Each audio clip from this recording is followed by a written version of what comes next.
missile. Putin claims it's invincible. Russia's defense ministry announced 2 of its nuclear-capable strategic bombers arrived in Venezuela this week. The Venezuelan crisis has entered a new phase. If Russia continues talks about these undetectable missiles, China will likely feel threatened. It's been reported that China has up to 300 nuclear warheads. The CIA strongly believes North Korea has accumulated enough nuclear material to create 1 or possibly 2 weapons.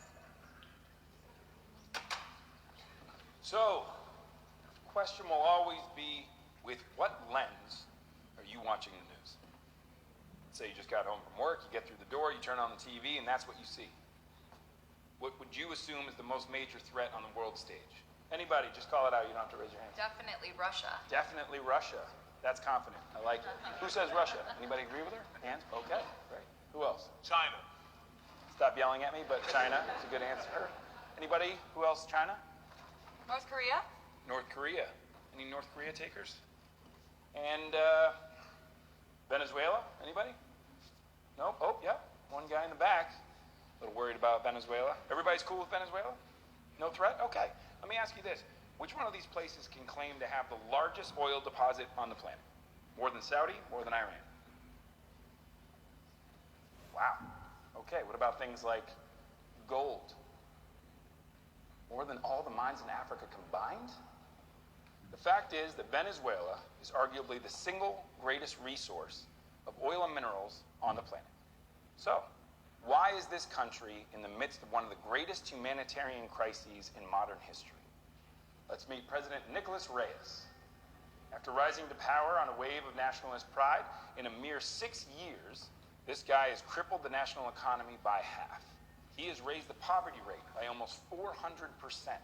Luckily for the rest of us, he's up for re-election. So, who's running against him? This is Gloria Bonalde. Now, Gloria is a history professor turned activist. She's running against him on a social justice platform and on the strength of, in my humble opinion, just not being an asshole. Analyst predictions, as of today, have the chances of Venezuela's total economic collapse at 87%. On the news, they'll call it a crisis. But on the world stage, they'll call it a failed state. If you've never heard that term, other examples of a failed state in recent history are Yemen, Iraq, and Syria.